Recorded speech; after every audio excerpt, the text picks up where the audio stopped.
Hello and welcome to Ohio EPA's virtual information session regarding future Ohio water and wastewater infrastructure funding opportunities. My name is Jessica Langdon, and I am a legislative liaison and community outreach coordinator with Ohio EPA. I will be moderating today's meeting. With me online from Ohio EPA is Jerry Rao, who is Ohio EPA's Deputy Director of Infrastructure Funding, John Bernstein, Ohio EPA's Chief of the Division of Environmental and Financial Assistance, Heidi Griesmer, Ohio EPA's Deputy Director of Communications, and Mary McCarran, Ohio EPA's Manager of Public Involvement.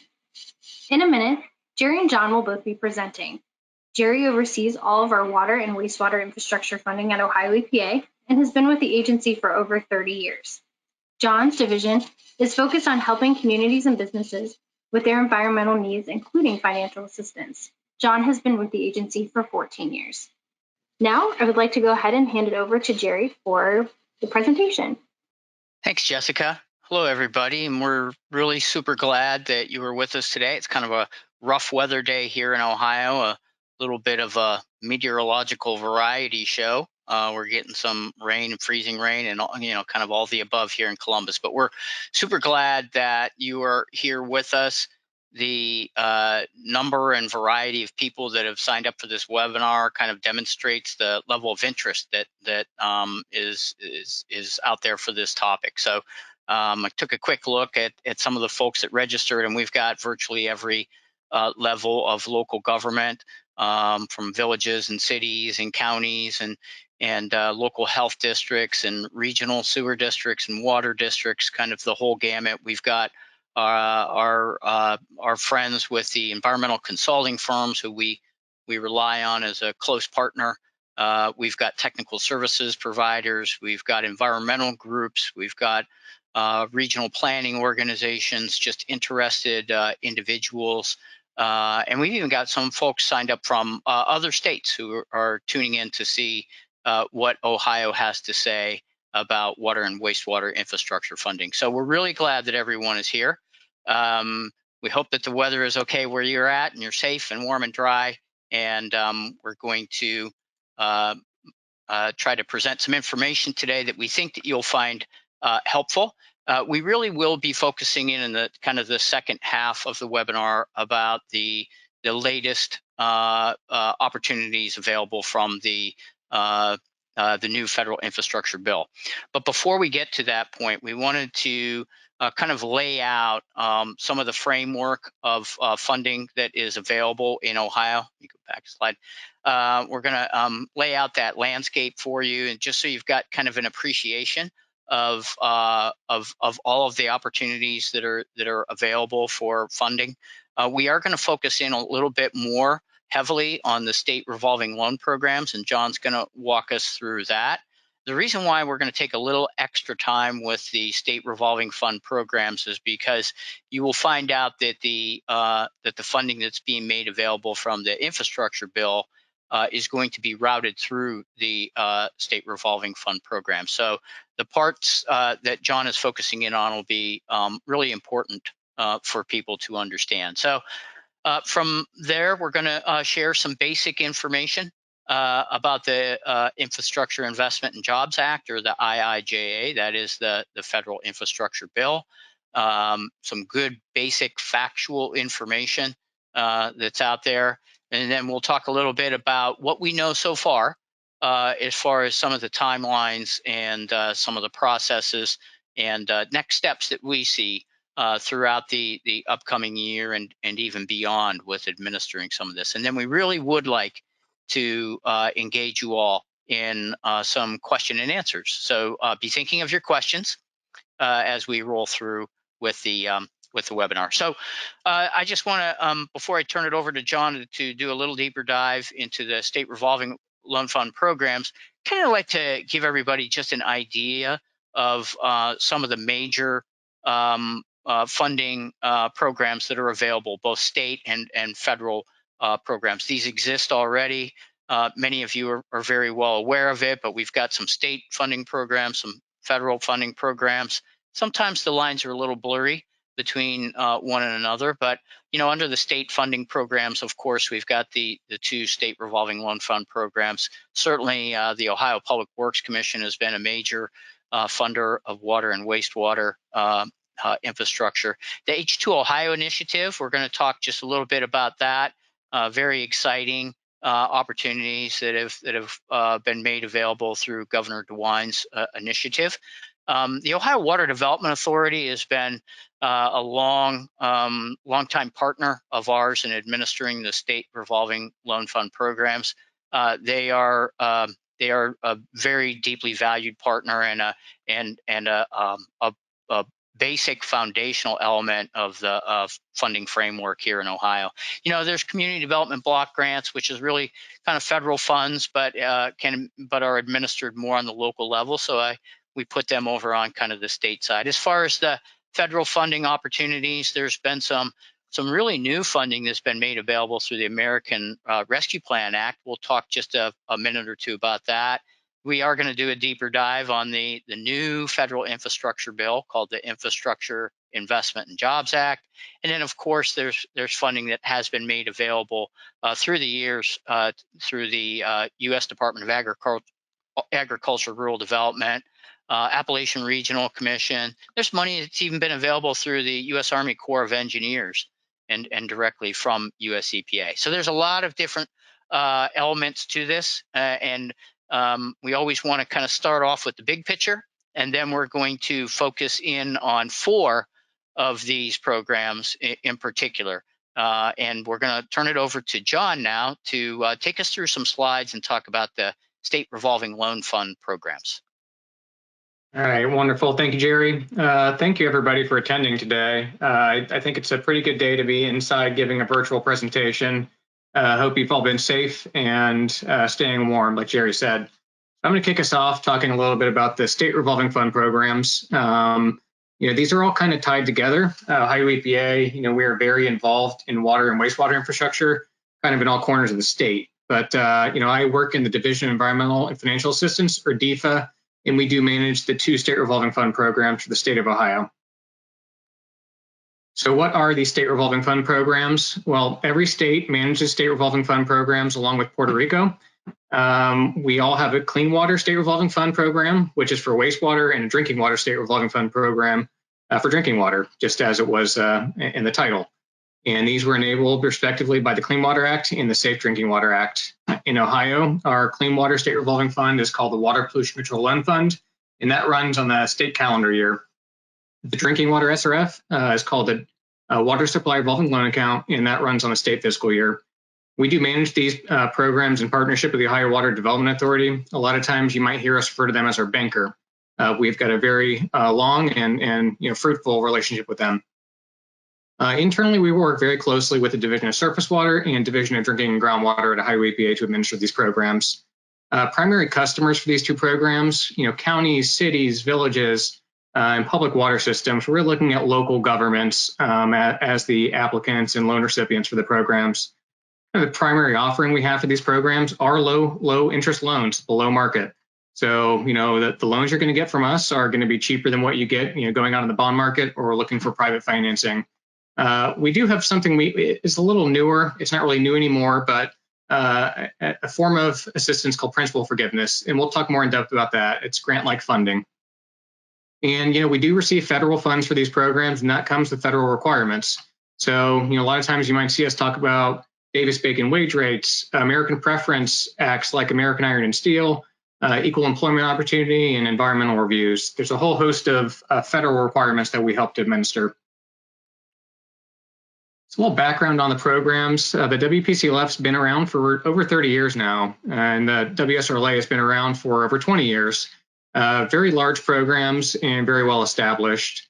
The amount of activity we see in these programs is really reflective of the demand, from our local governments across the state. These numbers are just a little bit dated, but if you look in the 3rd row down, $10.7 billion from the WPCLF and $2 billion from the WSRLA.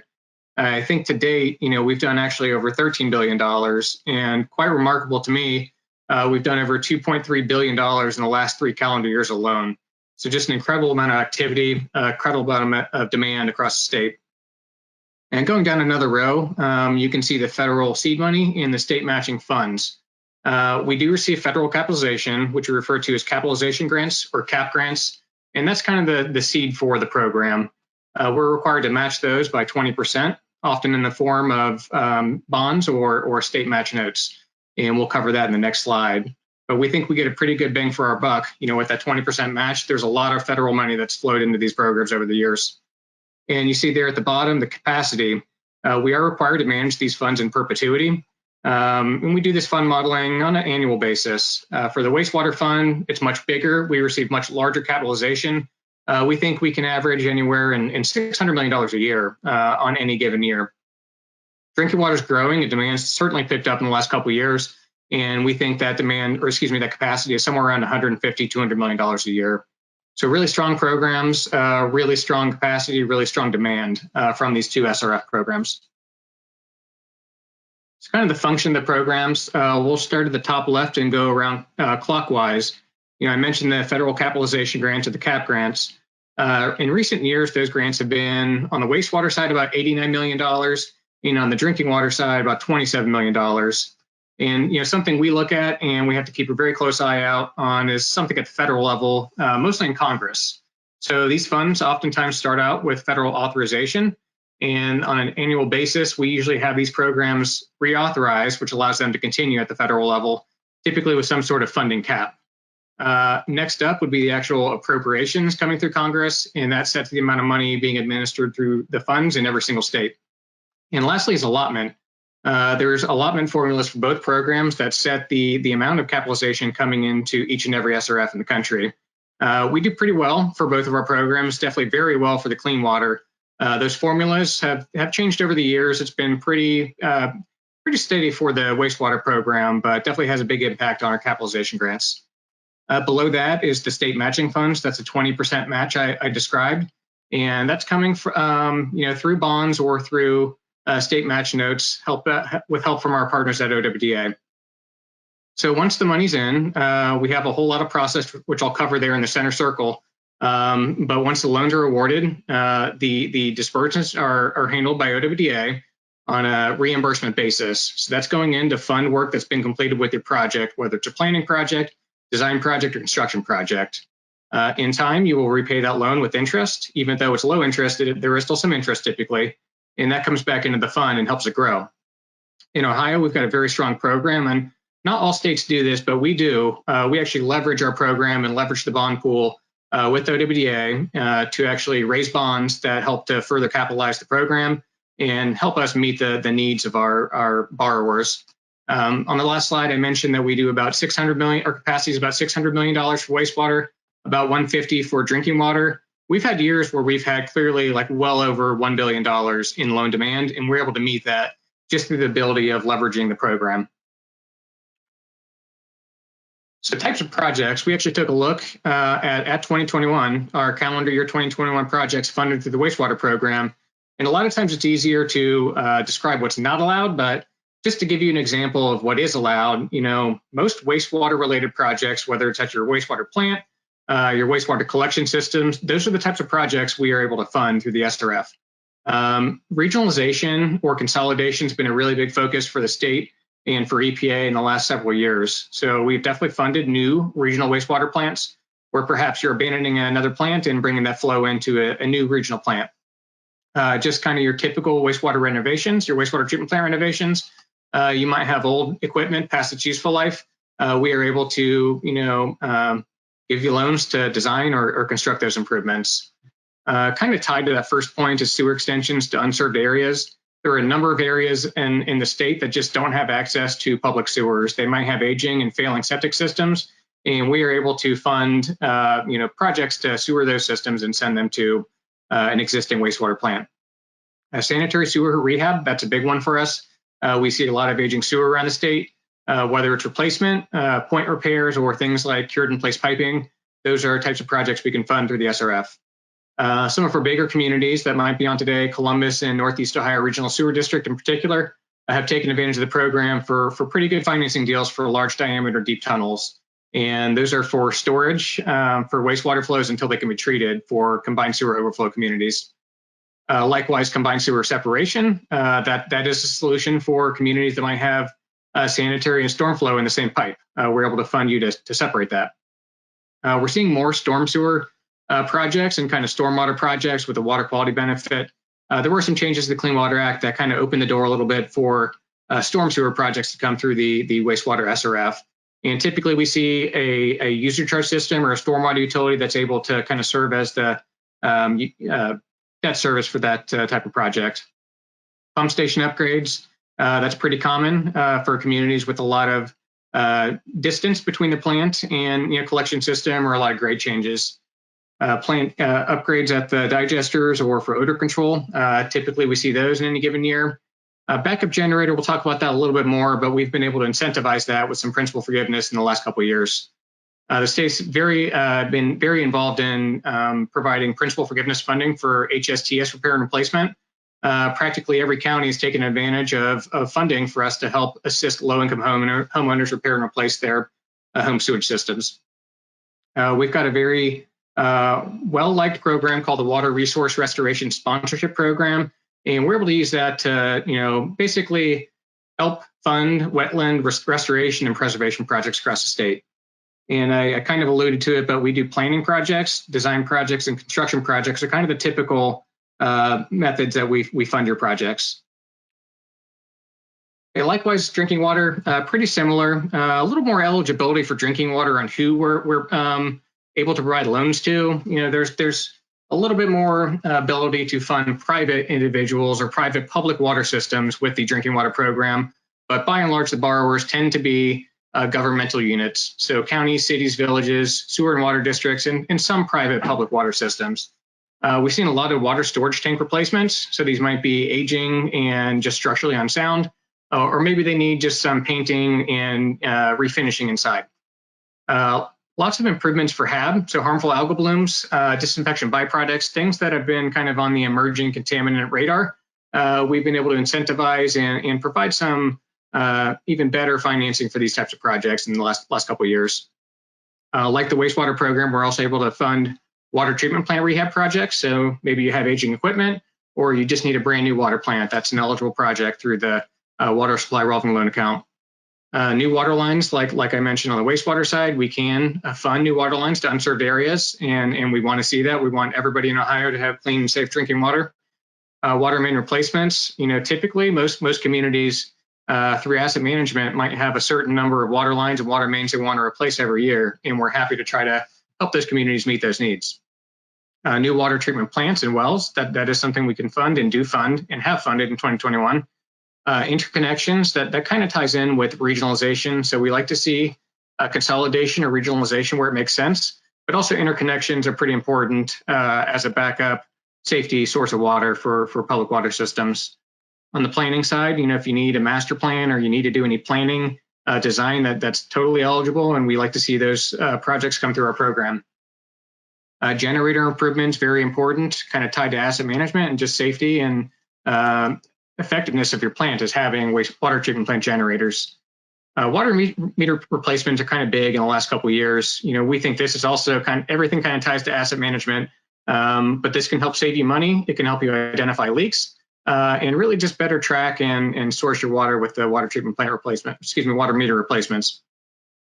Lead service line replacements is kind of a big deal, and has been a big deal, and the agency and the state of Ohio really taking a hard look at lead service lines and coming up with some big picture plans to kind of help move the needle on lead service line replacements. And we put a pretty significant amount of money into lead service lines in the last couple of years. Consolidation, that kind of goes back to the regionalization example I gave you. Pump station replacements, just like the wastewater program. And again, planning, design, construction, any of those loans can come through the program. Okay, last couple of years, just some of the initiatives and discounts we've offered.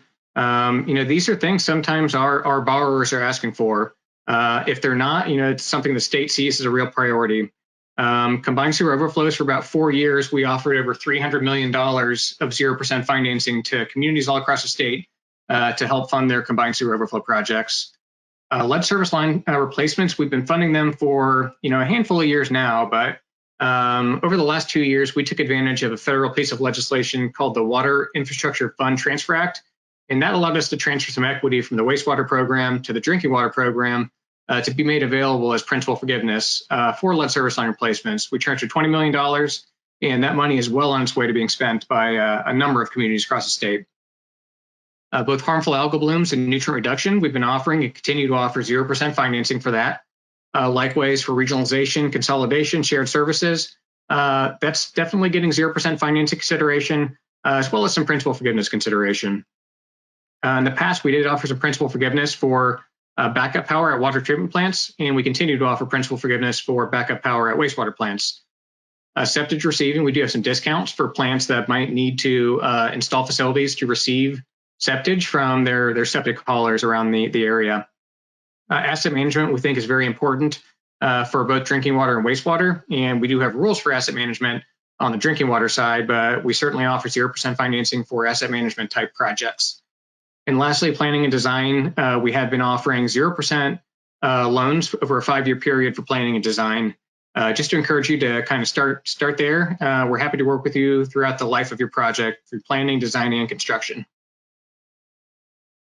Okay, so I mean, we do have a process. We don't think it's a difficult process. We've got really good staff that have a lot of experience working in the SRF program in both Ohio EPA and at the OWDA. It all starts with a nomination. So, for funding consideration through the state revolving funds, we have a voluntary, non-binding process of nominating your project.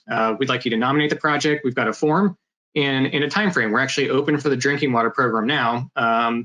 Basically, the month of February until March 4th is when you kind of raise your hand for funding consideration, and you provide us all of the information you've got. That program year will run on the state fiscal year for drinking water. So once we have your nomination, we're scoring projects, we're working on projects, we're putting them in the database, and we eventually create what's called a program management plan. And that includes the direction for our program. It lists your projects and describes the projects that might be in funding range for principal forgiveness. Once the program year starts, we're going to be doing a lot of work with you. This is where you're going to be either planning your project, designing your project, and working with us on programmatic requirements. We'll be working with you, for instance, on a construction project on an environmental review. We're going to make sure you have the correct bidding documents to account for some of the federal requirements we're required to include. And eventually you will get to an application. Once we've addressed all of the programmatic requirements, you're kind of at the tail end of your project, almost ready to proceed. We'll have a financial application. And this is also an area where we get a lot of due diligence items. So we want to make sure you have the legal authority to move forward and you've got the financial ability to both pay back your loan as well as own and operate and maintain that project over the life of the loan. So once we've got that, you're going to bid. Typically, it's a competitive bidding process that you'll be out for, usually it's about 30 days. You receive bids back, we will evaluate that, and that's the time we'll work with you on setting up your exhibit that includes low interest loans, potentially principal forgiveness if you are in that range. And lastly, we'll award. For most of our loans, they are presented and approved at the Ohio Water Development Authority board meetings. Those meetings occur the last Thursday of the month, with the exception of November, there's no meeting, and the December meeting's a little bit earlier. I think it's the second Thursday in December. Once that project's been awarded and approved, you're ready to rock and roll. You can award your contract and we will start working with you to reimburse expenses as they come in. So we don't think it's a difficult process. We're here to kind of hold your hands and walk you through it. And I think we've, just by the nature of having done $13 billion worth of activity, we think we probably got some pretty good testimonials out there of how easy or how easy we were able to make this process. Okay, and kind of wrapping up here on the SRF, I mentioned this is kind of a newer function of the SRF programs, and it's really not new anymore. Principal forgiveness came about during the Stimulus Act or the American Recovery and Reinvestment Act in 2009 during the Obama administration. And Congress really wanted to get money out to stimulate the economy. And for water and wastewater, we had a really well-established program through the SRFs.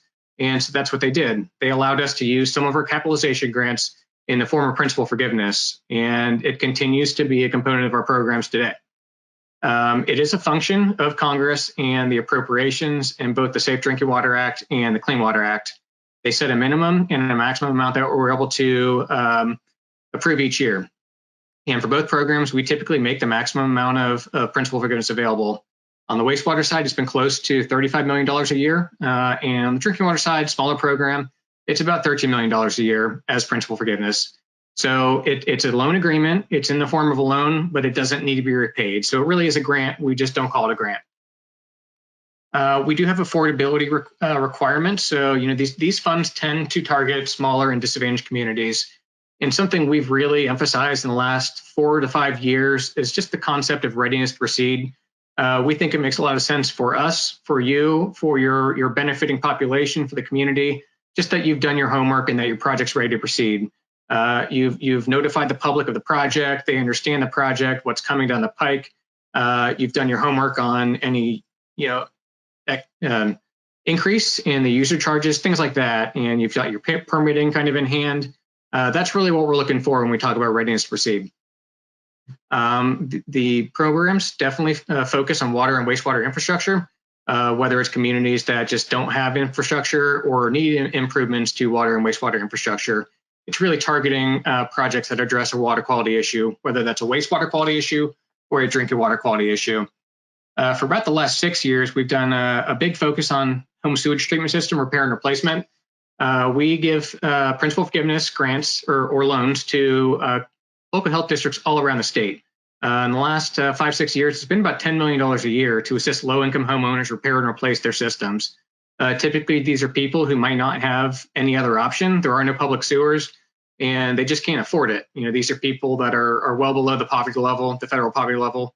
And it's just a lifeline. It's been really popular, and we're happy to continue offering that program. I did mention regionalization. That's been a really big focus. We think it makes sense in a lot of places for communities across the state to consider or look into regionalization. And when we talk about regionalization, it's typically existing plants consolidating and going to one plant, or extending service out to areas that just don't have service. They don't have any drinking water lines or wastewater lines. We want them to go to a central plant. And lastly, I mentioned lead service line replacement. Jerry will cover this a bit more with some of the opportunities through the new bipartisan infrastructure law. We've been spending about $20 million in principal forgiveness for lead service line replacement on both the public and private side. Reading the crystal ball, we think it's going to be more and more important every year for people to look into replacing the lead service lines on both the public and private side. So we've definitely emphasized it. And, besides the principal forgiveness, we've been able to offer 0% loans. So I think with that, I'm going to turn it over to Jerry and be happy to answer questions for you all at the end of our webinar here. Thanks, John. Very good. That's a really good summary and kind of a little deeper dive into the SRF program. So what I'm going to do, I'm going to pick up where John left off, and we're going to kind of quickly talk about the H2O Ohio Initiative and the American Rescue Plan Act in kind of a condensed fashion. And then we're going to dive into the federal infrastructure bill, because I think that's what a lot of the audience wants to know the most about, and we really do want to share with you the information that we have available. So the H2O Ohio Initiative is something that Governor DeWine was very important to Governor DeWine, and talked about it before he was elected, and then made it reality once he came into office. And over the last 3 years, there has been money that has been designated through the General Assembly to the H2O Ohio Initiative. And so within state government, there has been funds allocated to the Department of Agriculture, to Department of Natural Resources, the Ohio EPA, and the Ohio Lake Erie Commission for a variety of types of projects that will help to improve water quality and public health for all Ohioans, in the Lake Erie area and statewide. Really, the focus is on statewide improvement. So for Ohio EPA, our portion of that, we focused in on a couple of different areas that we thought were, the primary areas that we needed to focus in on, and one of those is infrastructure. So that's the nexus with today's talk. So we were able to take over $15 million and devote that to 28 water and wastewater related projects, some really, really great projects where this H2 Ohio money was instrumental in kind of getting them over the funding hump and getting that project to implementation. So we're really excited about what we've been able to do with the H2 Ohio funds for water and wastewater infrastructure. We were also able to take H2 Ohio funds and devote some of those to lead service line replacement projects, specifically for daycares, some of the most vulnerable populations when it comes to lead in drinking water or children, and so daycares is a logical place to devote some of that money. So we're really excited about the opportunities that are out there to replace those lead service lines at daycare centers. And then another big component is devoting some of the H2 Ohio monies for the replacement of failed home sewage treatment systems. And you can see from the graphic there, we were able to devote about $3.3 million of H2 Ohio funds to 18 local health departments, and they are administering those funds for home sewage treatment system replacements. It's been a really exciting time over the last 3 years. We're continuing to administer that program, and really excited about the opportunities and some of the results that we've seen so far. The next thing that I want to cover, and again in a kind of abbreviated fashion, is just some of the funds that have been made available through the American Rescue Plan Act, or ARPA.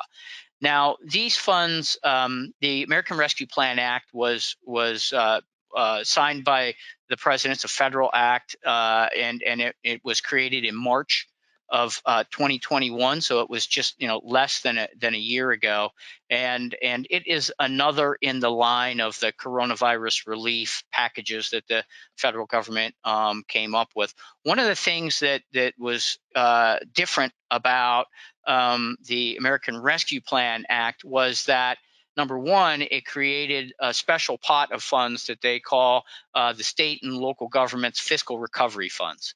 And those are monies that are being routed directly to state government and local governments for a variety of uses. And one of those uses, one of the things that you're allowed to use ARPA funds for, is water, wastewater, and broadband. So some of the funds that were routed to Ohio, the General Assembly decided to devote $250 million that are coming out of ARPA for water and wastewater infrastructure improvements. Now, this program was created in June of 2021. It's using those ARPA funds that are coming to the state, $250 million. And this program is being administered by the Ohio Department of Development. Department of Development quickly got a program together, created an online application portal last summer, started to collect applications and process them.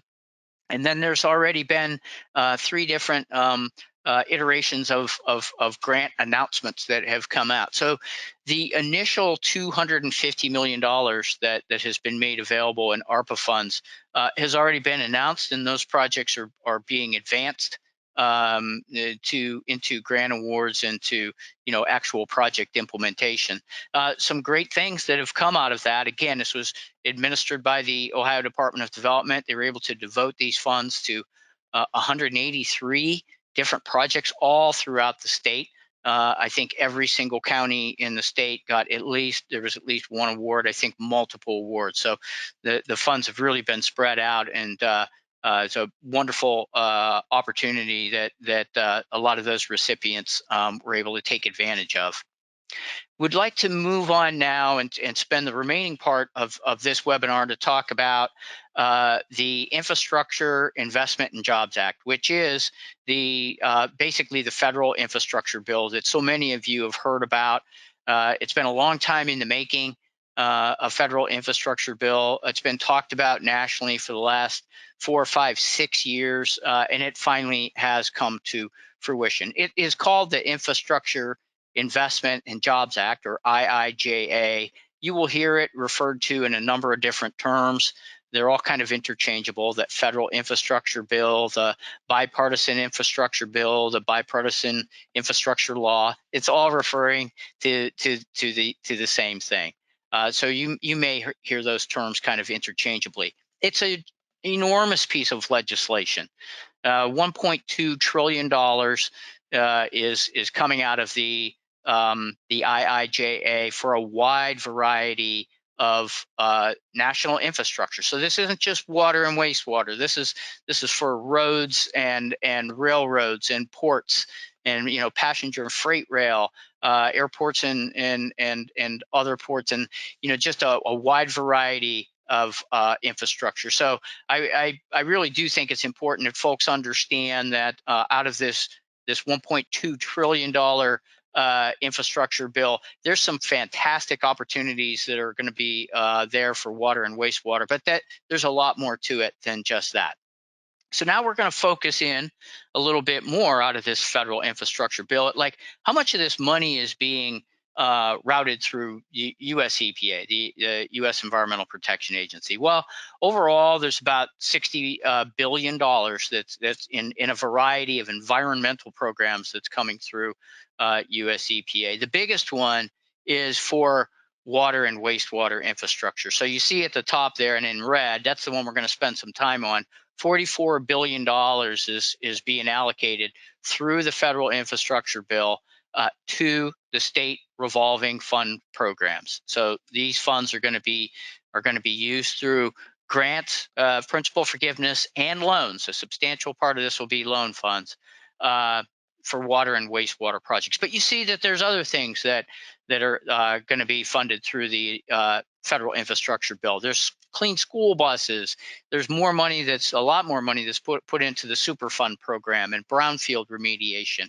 $1 billion that's going to be added to or supplemental for Great Lakes restoration. So there's a wide variety of additional uses than just the water and wastewater. But that $44 billion that you see there in red, that's what we're going to drill down on now. That's the funds that are going to be available for water and wastewater infrastructure. So when we look at that and we try to break it down a little bit, we see that Congress has decided to kind of portion this out into a couple of different programs and a couple of different uses, and then has further spread it out over time. And we're gonna give you a feel for what that all means. So there's going to be increased capitalizations to both of the state revolving loan fund programs throughout the country. $11.7 billion is going to be allocated over the next 5 years to each, the Clean Water SRF and the Drinking Water SRF. This is going to be a fantastic addition to bolster the core programs, the core Clean Water and Drinking Water SRF. Secondly, Congress decided to devote funds for projects that are specifically going to deal with emerging contaminants. Sometimes emerging contaminants, the one that's popularly referred to is PFAS, the chemical that is somewhat pervasive and has gotten into groundwater in some instances and can be in our surface water. So there's a desire to take some of the federal infrastructure funds, route it through the SRF programs, but make it so that it's specifically to be used for these emerging contaminant types of projects.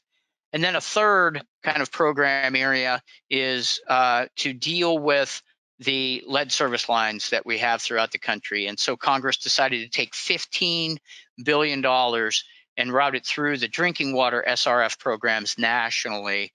But to specify the use of that funds is to be used for lead service line replacement. So there's an awful lot that's in those pots right there. And then in addition to that, there is another $5 billion that's going to be kind of outside of the SRF programs through a mechanism called WIN grants, or the Water Infrastructure Investment for the Nation.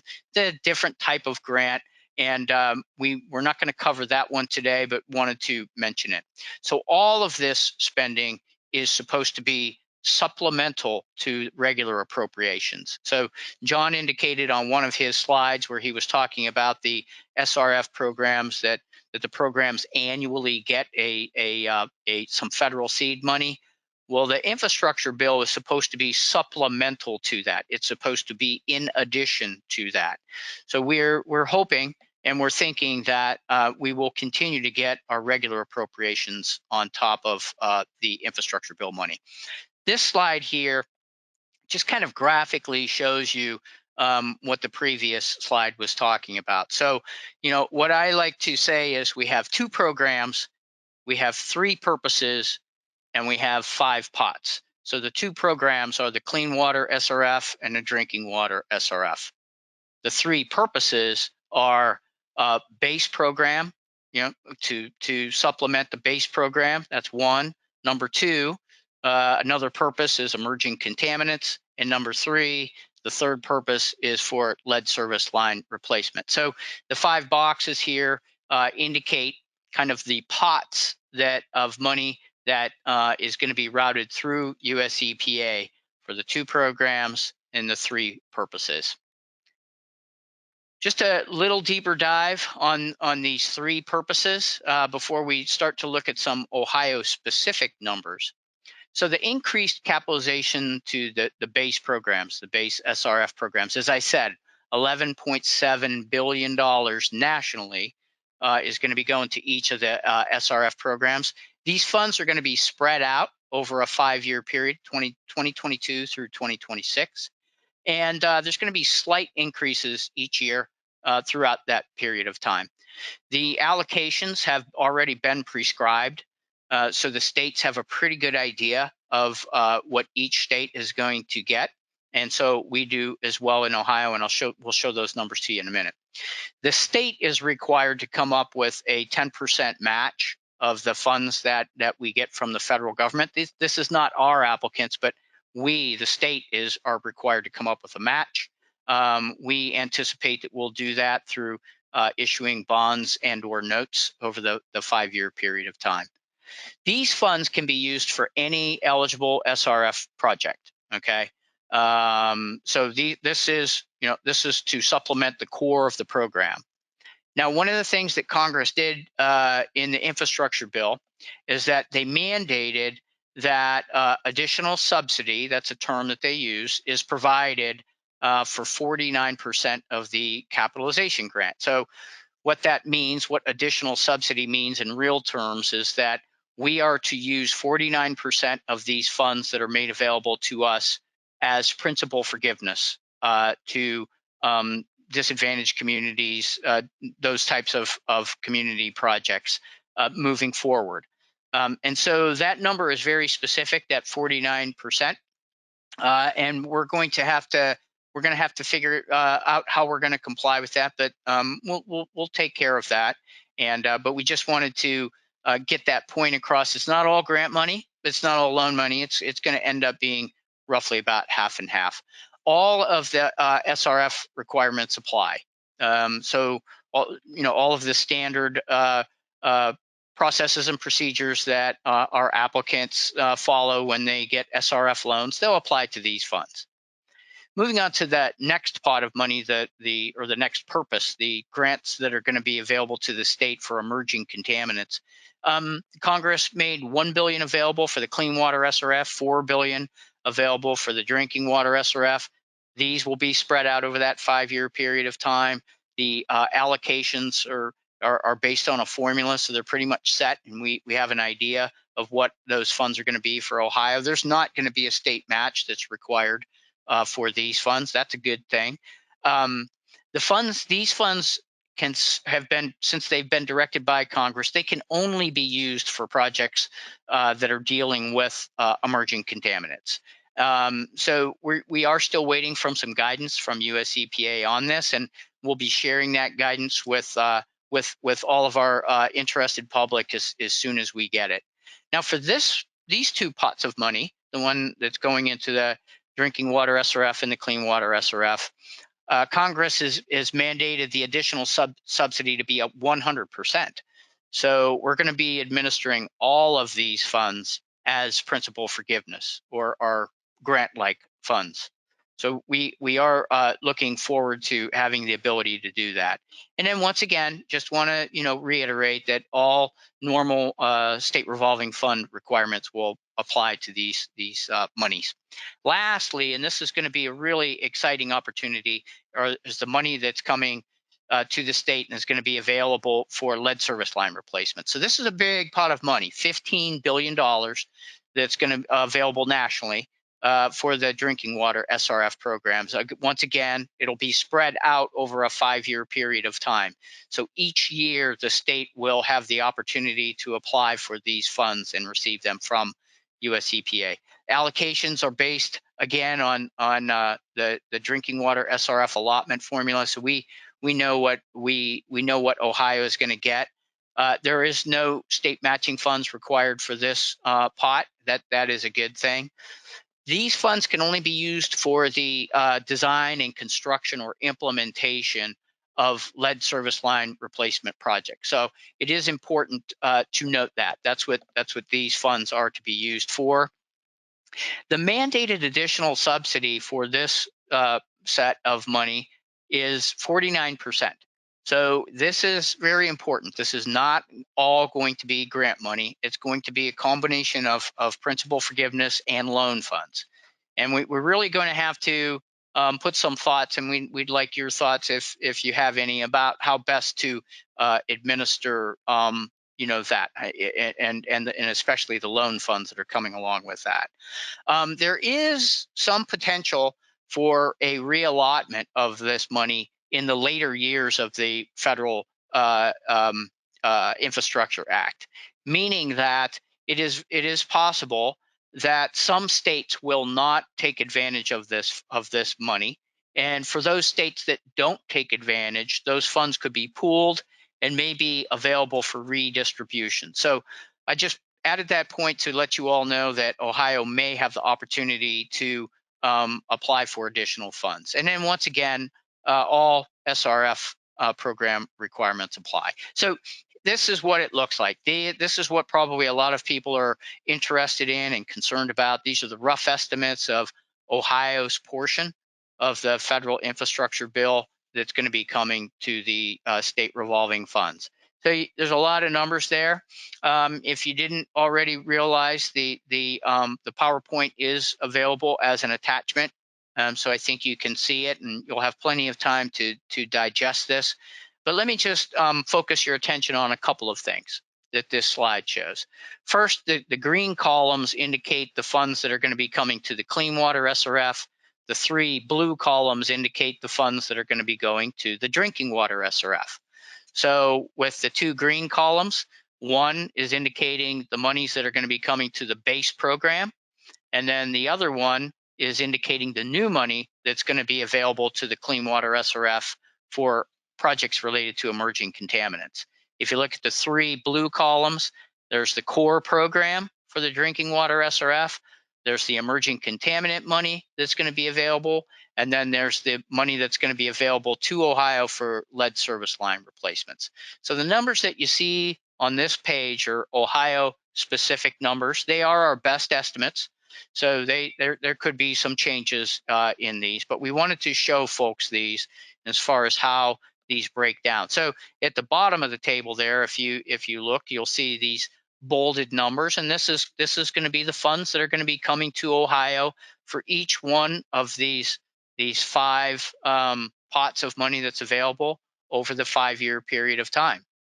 Likewise, if you read across, you'll see if you add up the 5 pots over any given year, how much will be coming to Ohio. 2 more points that I'll make on this before I move on. One is that have to reiterate that not all of these funds are going to be grant-like. It's roughly about a 50-50 split. In other words, we're able to administer almost half of it, actually a little bit more than half of it when you work it out as principal forgiveness. But a lot of it is going to be administered as loan funds. So need to make that point. The second point that I'd like to make is that if you go to the lower right-hand column and that furthest box in the lower right, you'll see that Ohio stands to gain almost $1.4 billion through the SRF programs from the infrastructure bill. And we're excited about that opportunity. We think it's going to be a lot of work. But as John indicated, over the last 3 years, 19, 20, and 21, and in this current administration, these SRF programs have been able to administer about $2.3 billion worth of loans and principal forgiveness. So we feel like we're well positioned to work with this money. This table here is just kind of showing you, condensing it and not showing you the box by box below, but just kind of showing the totals over the 5 years that will be coming to each of the programs and in each of these separate pots. And once again, it totals about 1.4 billion.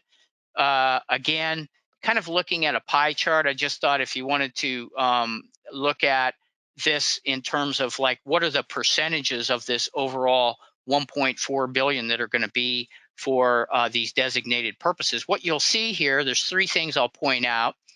The big green piece of the pie, the 45%, and then one of the bigger blue pieces of the pie, the 20%. Add those together, 65% of the overall funds are coming to supplement the core SRF programs. All right. The second thing I'll point out is that big blue 25% that is in the kind of the upper left piece of the pie. That is money that's going to be made available for lead service line replacement. So there's a pretty significant amount of money that's going to be devoted to that. And then lastly, the 4% and the 6% of the smallest pieces of the pie, when you add those together, about 10% of the money is going to be made available for projects related to emerging contaminants. So we're kind of wrapping up. Wanted to talk about some of the timelines and the requirements, just real big picture. US EPA is still developing some guidance about the way that they're going to be administering this and some of the requirements that they're going to be putting on the states. Some of that guidance is going to be forthcoming in the spring. What they have indicated to the states is that the states will have the ability to apply for these funds in the late summer or fall. So it's going to be a little while before the state has access to these funds, but we really want to make sure that we're in position as soon as those funds are available. You know, as part of receiving these funds, John and his group in DEFA are going to be preparing program management plans. Those are going to be a key part of applying for the funds. So we have to apply to US EPA for each one of these pots in each year, and we have to show them that we've got a plan in place, and we call that the program management plan and the intended use plan. So John and his group will be working on that. We just wanted to reiterate one more time, you know, all of the normal SRF requirements will apply. So there is technical and financial and environmental reviews that we do. And then lastly, just wanted to point out there is a new what we call domestic preference requirement. It's called the Build America, Buy America Act. And what this basically gets at is that projects that are funded in whole or in part with some of these funds, there is a preference put on finding sources for supplies and materials within the United States. So it's a little bit of a new twist on a familiar theme of sourcing things and trying to support the U.S. economy by purchasing domestically. And we'll be sorting through that requirement and make sure that we can help our applicants understand it. Some of the key points that I'd just like to summarize for you about the infrastructure bill. I think you already get it now that the funds are going to be routed through the state revolving fund process. That's the mechanism that Congress chose. These funds will be kind of a combination of low interest loan monies and principal forgiveness. There is a very strong federal focus on trying to direct a lot of these funds towards disadvantaged communities, and especially the principal forgiveness funds. Strong focus on disadvantaged communities. I believe that what these funds will do is they're going to even strengthen even more the core of the state revolving loan programs. That's number one. They'll make them stronger and stronger, and we'll be able to do a lot more things with them. Secondly, is the targeted uses. And so you've got your targeted use for lead and another targeted use for emerging contaminants. So we're happy to have that opportunity to administer these funds. Project readiness is going to be a key. So one of the cornerstones of the SRF process is that funds are awarded once a project has actually been bid and it's just about ready to proceed. So we really do want to encourage local governments, public water systems to get their project to that stage, to get it to, readiness to proceed, or what some would call shovel ready. And along those lines, we're going to make sure that we try to make funds available for planning and design. Just some ways moving forward that you all can participate, stay engaged. We want you to be, we want your participation. We want you to be knowledgeable about what there is to be offered. We want you to comment, let us know what you think, and to try to engage yourselves with this. So we have created a specific email inbox related to any kind of comments or questions that you might have on what we talked about today. That email inbox is infrastructureFunding@epa.ohio.gov. So if you think of a question, we don't answer your question today, please feel free to use that email inbox. We really would encourage you to check all of the available electronic media that there is out there now. So check our website. Keep your eye open in your inbox for e-blasts from the agency, for e-blasts with the DEFA newsletters. Follow us on social media. We're on Twitter. We're on LinkedIn. Keep your eyes open for future announcements. And we do plan on having a follow-up webinar a little bit later in the spring after we get some guidance from US EPA. And we think that we're in a better position to be a little bit more specific about the offerings that we're going to have. So we really do want you to participate in the process. We'd like for you to utilize all the mechanisms that are available there. So with that, I think that we are at the point where we're ready for some questions and answers. So I think I'm going to turn it over to Jesse. Thanks, Jerry and John. I'll let you guys catch your breath for a second. At this time, if you haven't already submitted your questions, again, you can click on that question mark icon. We have had several come in. I just want to let you know we are going to be, we will try to answer as many questions as we can today. And as Jerry mentioned, we'll go back to that slide with the email address on it. But if something comes up, we don't get to your question, or if for some reason you think of it later and want to send it in, you can always send it to that email address. But Mary and I will go ahead and read the questions aloud so that everyone can hear, and then John and Jerry will answer those. And we will go ahead and get started with our first question. And I do apologize if I say anybody's name wrong, but our first question is from Roxana Cheeky, and it says, pull that up. Our village has an issue, or has the issue of dissolution on the November ballot. Will this affect how we are judged for funding opportunities? Interesting question. We occasionally hear about the smaller units of government that are considering dissolution. It would not affect your how we view. I'm assuming it's a village that it would not affect how we view your application. Should point out though that to be a SRF recipient, loans and or principal forgiveness are awarded to local governments. So whatever the project is, at the end of the day, if the village is no longer a village, then there would have to be a local government to be the applicant. So whether that be a water district or a sewer district or perhaps county.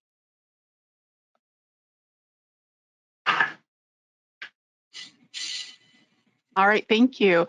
The next question comes from Perry Suber. Geotechnology is a geotech engineering firm. We do not bid as a prime due to the nature of our involvement. Are we still permitted to submit an SOQ, or do we need to partner with a prime? Yeah, good question, Perry. As kind of Jerry just mentioned, the people applying for funding and entering into loan agreements are communities, typically in public water system. So we don't really have a direct relationship with contractors. A lot of times the process might be a community bids out a project and a prime contractor bids on it. And then in that case, you might be able to work with them with your statement of qualifications and kind of act as a subcontractor.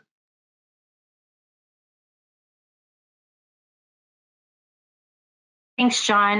We have another question from Roxana Cheeky, and it says, can townships share ARPA funds with villages within their township? I think, Jerry, you might be able to answer that one.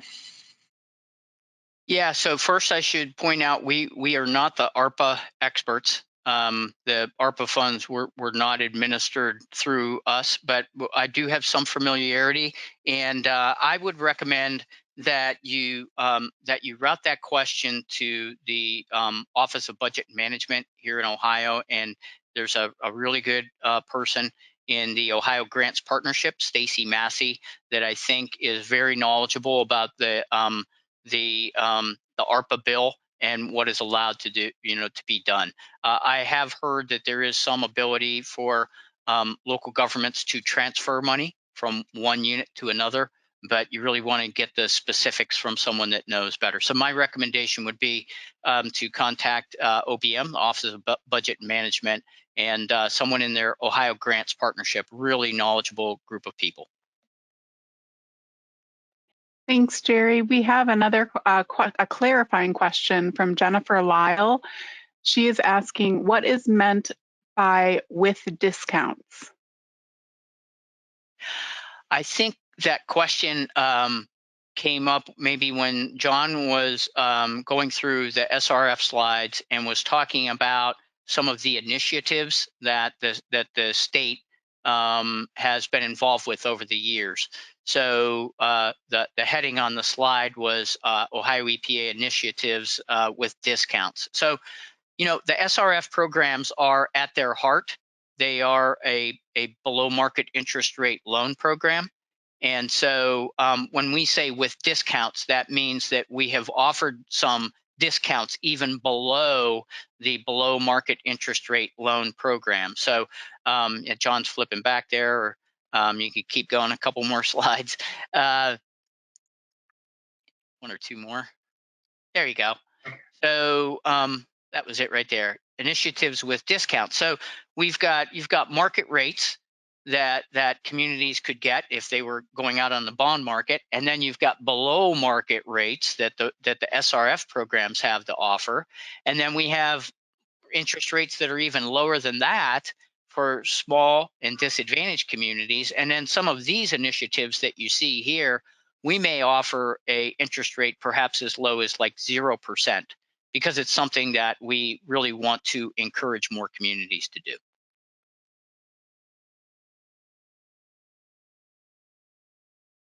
Thanks, Jerry. I think that kind of leads into this next question from Ed Weinberg asked, I see from the handout that discounts apply for HAB mitigation or nutrient reduction projects. Does that imply such projects will move up the priority list? Yeah, it's a good question, Ed, and I think I can take that one.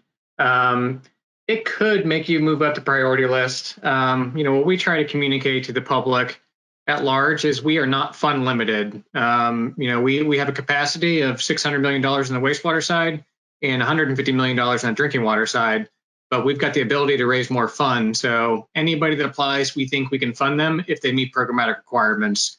Where the priority list really becomes important is for principal forgiveness.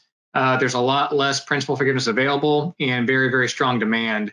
So projects dealing with HABs or nutrient reduction, those could be indicative of problems we're trying to solve, water quality problems. So in that case, especially for small and disadvantaged communities, that could move them up the list depending on what the project is. Thanks, John. And here's another question for you from Rick Soltis. Do you know when the nomination period begins and ends for wastewater? Yeah, good question. So earlier on, I mentioned drinking water. We are currently open for nominations, the month of February until March 4th, and that's typical. We go out for nominations now, and the program will be on the state fiscal year. For wastewater, typically, the programs run on the calendar year. We accept nominations in the month of August, and then that program's run on the following calendar year. The timing didn't quite work out with the infrastructure bill. So there is potential we will go out and solicit new nominations so people have an opportunity to apply for these new funds that are available. And we will certainly broadcast that loudly and make sure everybody has the opportunity to raise their hands.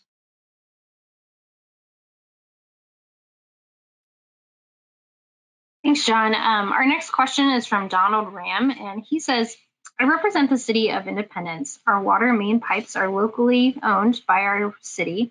However, the Cleveland Water Department operates our water distribution system.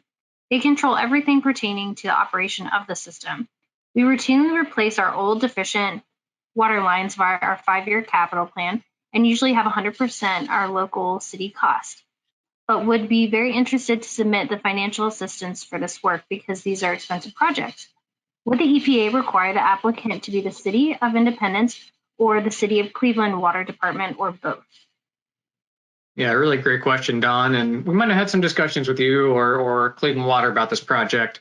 The funds being administered through the Water Supply Revolving Loan Account, the Drinking Water SRF, they do have to be awarded to public water systems.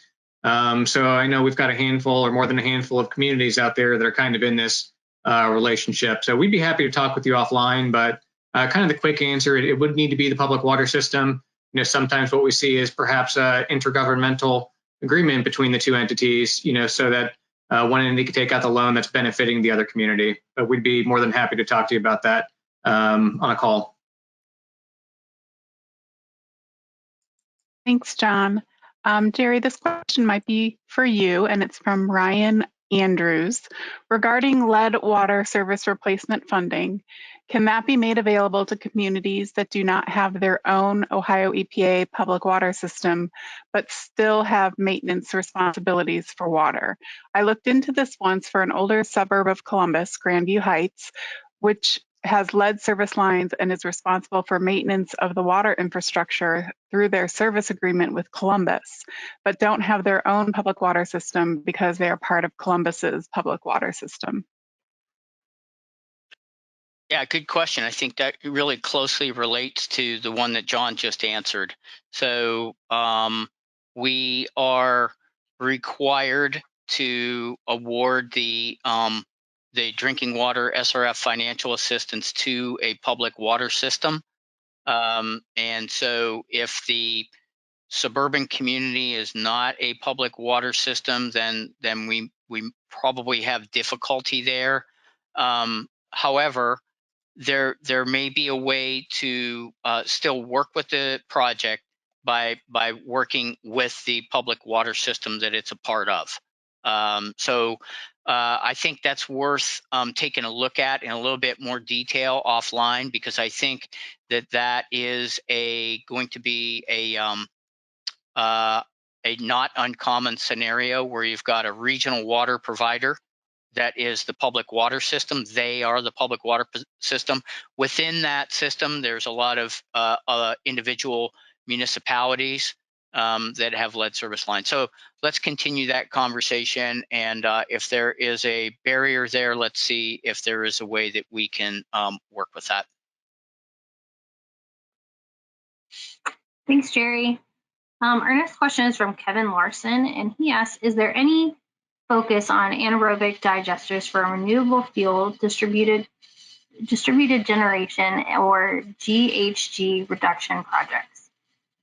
Yeah, good question, Kevin. Through the Water Pollution Control Loan Fund, the wastewater SRF, we've offered something called the Green Project Reserve Discount for quite a while. And what that offers is a 0.25% discount. Typically, in the case of an anaerobic digester, in your question, you'd be looking at maybe the generation, electricity generation. So there's potential for discounts there. And there's a number of fields, whether it's energy efficiency, water conservation, where we do offer additional discounts for kind of these green type projects. We'd be happy to talk to you about that if you like. Thank you. Larry Foster is asking, given the number of rural private water systems throughout the state and how critical they are to extend potable water to rural Ohio residents, is there any action being taken by the agency to ensure that rural private water systems are not prohibited for such funding, as was the case in the ODOD funds through House Bill 168?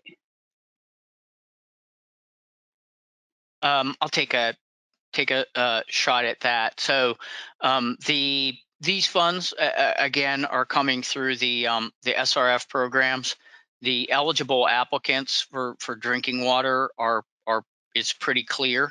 in the Safe Drinking Water Act. So it says that public water systems and non-community, non-profit public water systems are eligible applicants. So we would do anything that we could to try to make sure that the eligible applicant pool is as wide as possible. Again, I can't speak specifically to the ARPA eligibility, but we will do everything that we can to make sure that the universe is as wide and as broad as the Safe Drinking Water Act will allow. Jerry, I think this next question is also for you. It's from Kay Borchers, and it says, with all the potential funding being made available, how might the availability of material impact this funding in the communities applying for it and using it? Yeah, thanks, Kay. Good to hear from you. If the question's related to material, I think that's something that's maybe on all of our minds right now. If I heard the question correctly. So, we've all heard about supply chain shortages and the potential for supply chain issues and transportation shortages. So we're keeping an eye on that. I'm not sure how much we can specifically do about that.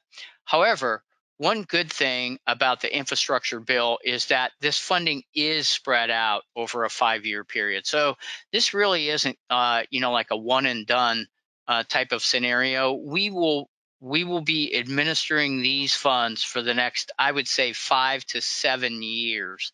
And so if there are, supply chain issues, we're very hopeful that that they can work themselves out, quickly. So I don't know if that answered your question or not, Kay. I hope so. Thanks, Jerry. This next question is for John, and we've gotten a number of questions on this topic. So we're just going to ask John to define or give some input on what constitutes a disadvantaged community. What are the parameters? Yeah, I'll do my best. So yeah, we did have a number of questions on what that means. So I'll kind of start with the drinking water program. We actually have rules, and this requirement's prescribed by US EPA and the federal government. But we have rules that kind of detail, what the disadvantaged community loan program is. And the factors we look at, you start with the public water system, that's your eligible borrowers. But historically, we've been looking at populations under 10,000, so that applies to the entire service area. We look at some socioeconomic factors. I think it's median household income or poverty level. You kind of have to meet one of those. And we do look for human health factors. So that's pretty important for the drinking water program. Could be having bacteria or water line breaks. You could have maximum contaminant level violations, just things that have a real impact on human health. And lastly, we do look at your rates, kind of your water and sewer rates, and peg those to a benchmark. So you do need to meet those criteria to kind of be eligible for principal forgiveness. So that would make you eligible and in competition with other communities who might meet those criteria. On the wastewater side, I think this has been in effect since about 2015. We were required to develop what we call affordability criteria. And on the wastewater side, we also look at that 10,000 population, and we use census data for that. We look at median household income, we look at per capita income, unemployment rate, and we look at your percent population change, which really isn't a big factor, but it is something we're required to look at. And for that, you do need to meet 3 out of the 4 criteria.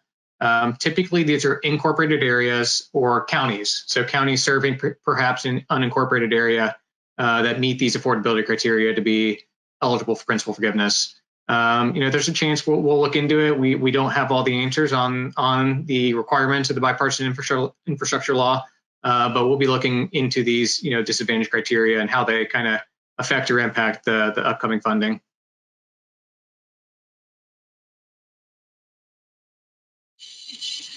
Thanks, John. The next question is from Kendrick Knighton, and it's, can the principal on a SRF loan under the IIJA be partially forgave under the 49% capitalization grant, or is it going to be all or nothing? Yeah, good question. So very good question. The language in the infrastructure bill, we still need a little bit of interpretation on that from US EPA, because the language that's in the bill is a little bit confusing, especially with that regard. That being said, traditionally, principal forgiveness has not been an all or nothing thing. The state has the ability to set different parameters around principal forgiveness.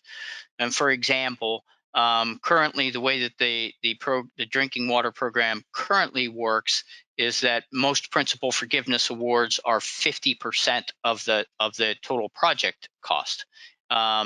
So it probably is not going to be an all or nothing proposition, but we do need to get some guidance from US EPA to kind of confirm that. But it's a good question.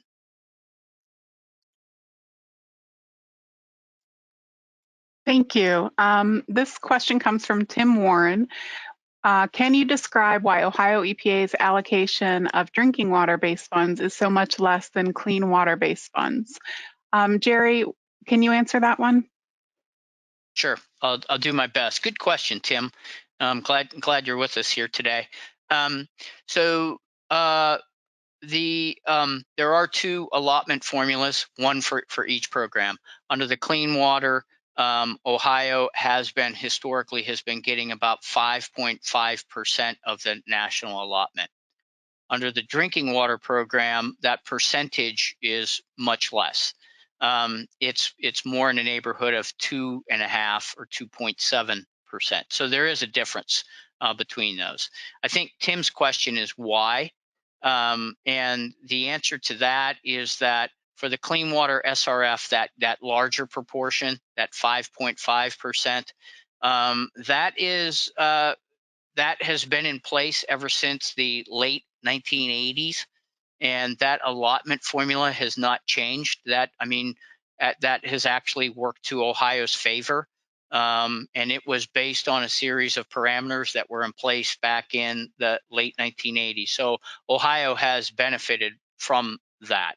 In a drinking water program, the allotment, the percentage that comes to each state is based on the drinking water needs survey information that is conducted every 4 years.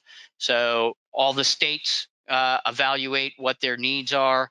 That information gets pooled at US EPA, and they determine based on that what each state's portion of federal funds is going to be. For Ohio, we have been right around 2.5, 2.7% of the national allotment. So that's kind of the key difference between the two.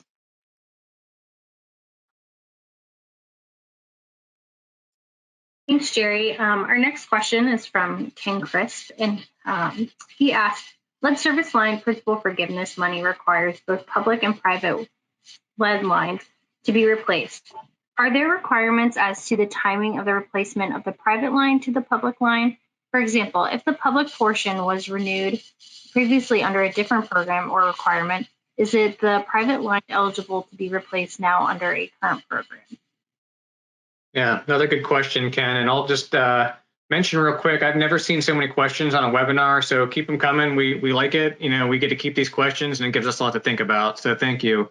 Ken, to your question about lead service lines, it's a pretty fluid, on the requirements for removal of lead service lines. And as I mentioned before, we're really active in helping people inventory, map these lead lines. And for projects we funded for lead service line replacement, what we want to see is if there's a public and a private line, that you replace them both. So if you'd replaced perhaps the public line in the past, we're still happy to work with you, especially if you have the location of those private lines to get them removed as well. And if you have specific questions about some of the requirements, we'd be happy to also put you in touch with our drinking and groundwaters folks. Thanks, John. This question comes from Jen Bowman. What is the timetable for getting an RFP out for the emergent contaminants? Can you describe what Ohio EPA will be looking to accomplish with these funds, types of projects? Yeah, great question, Jen. I'll take a stab, and Jerry can add anything if he wants. As far as an RFP, what we're looking for is nominations. So for drinking water or wastewater, we're looking for project nominations from communities, especially ones that are ready to proceed. If they've got projects on the shelf, perhaps they're planned or in design or kind of speculative, just projects that you've got on the shelf. Emergent contaminants is pretty big list of different things. It could be HABs, it can be things like PFAS. That's an area where we're really hard at work and trying to identify, and certainly we'll get some guidance out to the general public on what the limitations and kind of boundaries of that funding will be. But it would be nominated, at the same time, like now, for drinking water. So month of March, if we've got a month of February, if we have a supplemental nomination for wastewater, we'll make that known. And the normal nomination period is the month of August for wastewater. The only thing, that's a great answer, John. I agree with everything. The only thing I would add to that is, for Jen or anyone else, if there are particular thoughts that you have about this topic, about the emerging contaminants, or questions or ideas that you'd like to share with us, we would love for you to do that. So, as time allows, if you'd like to share those with us via that email inbox, that would be great. infrastructurefunding@epa.ohio.gov. Thanks, Jerry. John, I think this is another question for you, and it's from Chad Roby, and he asked, does it make sense to do a design loan through a current SRF loan program and then pursue a loan forgiveness program for construction to get it shovel ready? Yeah, it's a great question. And, I think we've had a lot of success getting communities ready by doing design, doing planning through our program, and getting themselves ready, especially disadvantaged communities, getting themselves ready for a principal forgiveness loan. And oftentimes, the planning and design costs can be rolled into construction. We do have limits on principal forgiveness. We don't know what those will be with the new funds, but historically it's been about $4 million for wastewater and about $3 million for drinking water projects. But people kind of go through the motions, and kind of the beauty of the new funding is it is over 5 years. So we're happy to work with you in the first year or two, get your project ready, and maybe you'll have an opportunity, down the road to be eligible for principal forgiveness with the shovel ready project. All right, I'm not sure who is best to answer this question, but it comes from Sally Albrecht. Can a watershed be covered under clean water? Interesting question. So the funds that come to the core clean water SRF program have a wide variety of uses. So this is the Water Pollution Control Loan Fund, our Ohio's Clean Water SRF. So what we see most commonly, of course, and what we've been talking about almost exclusively in this webinar is water and wastewater infrastructure, hard infrastructure, if you will. But there are other projects types that could potentially be eligible through the Clean Water SRF. Projects related to non-point sources, non-point source pollution control problems, and stormwater related projects. So what we see almost universally is applicants who are public entities. But I would say to the questioner, I think it was Sally, Sally, why don't you reach out to us, and we'd be interested in talking with you about what project you had in mind, and we could see whether or not that would fit within the framework that we have. Thanks, Jerry. Our next question is from Meredith Well, and she's asking if this presentation is going to be made available for participants. I guess you could probably cover that one.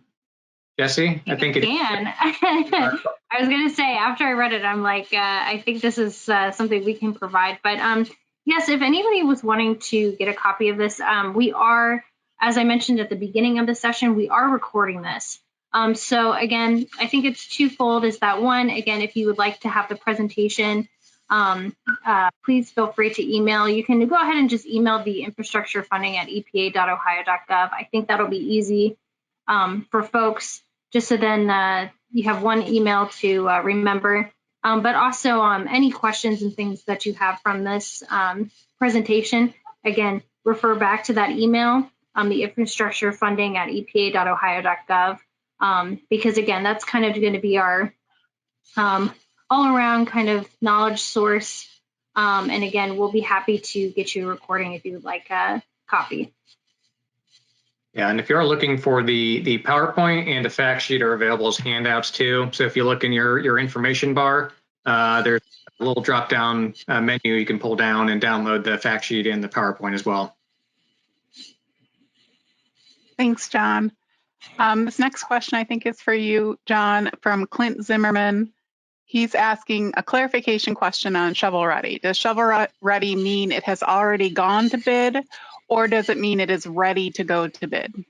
Yeah, great question, Clint. And typically we're generally referring something that's ready to go to bid. So you've got your design, you've got your permits, and you're ready to pull the trigger and bid.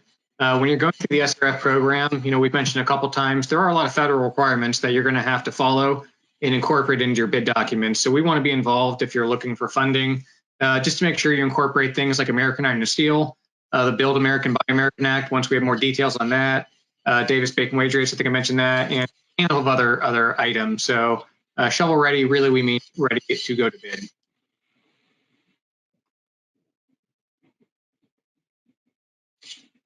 Thanks, Sean. Our question is from Eric Davis, and it's, is there preferences for a community to do several smaller projects, such as a UV upgrade, filter systems, versus a full-size plant replacement? Yeah, good question, Eric.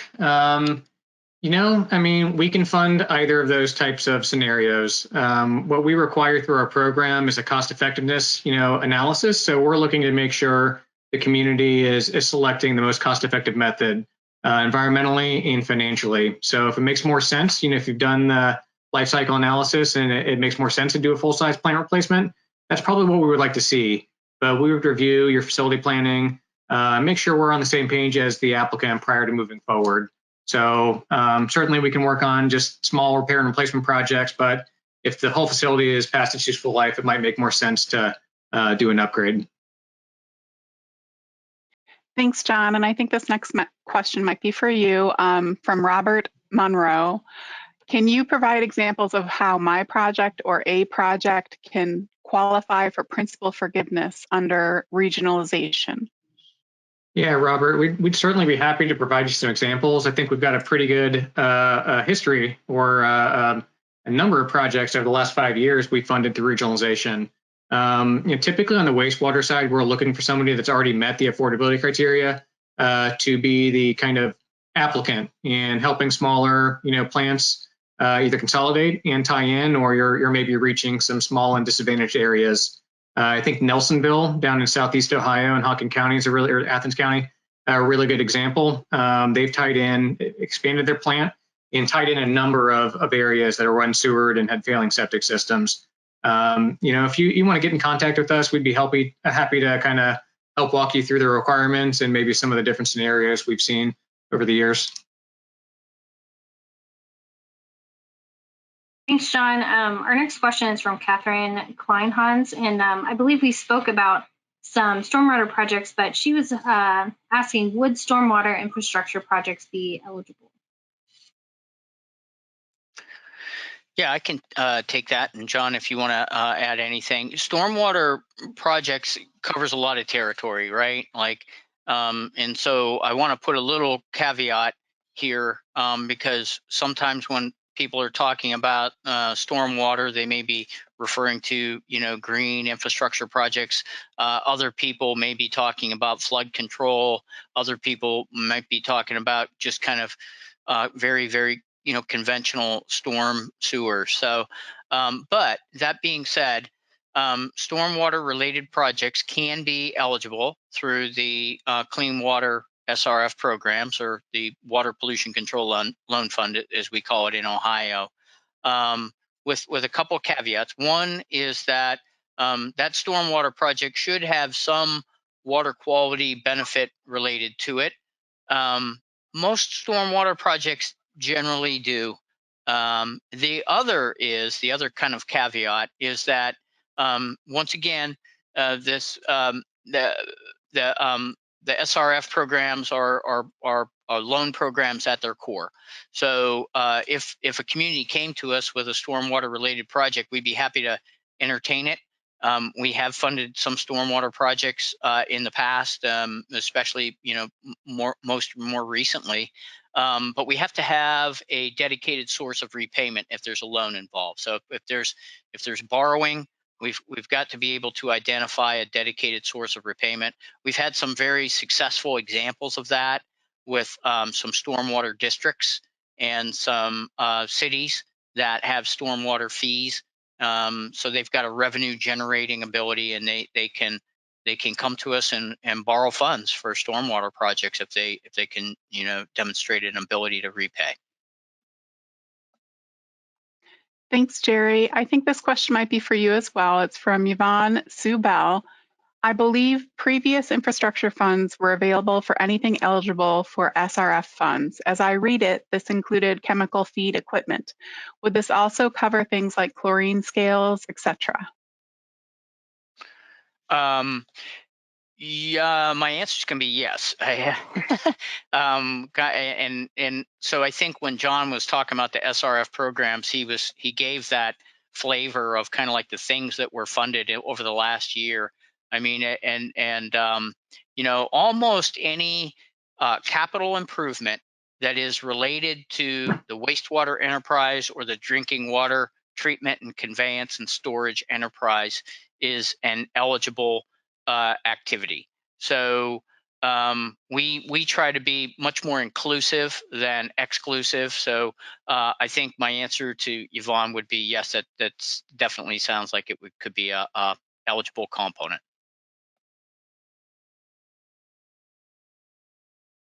Thanks, Jerry. I think I have another one for you as well. This one is from Alan Brown, and he asked, do you plan to use the WPCLF PMP that was recently released to select additional projects for 2022, specifically additional PF funding?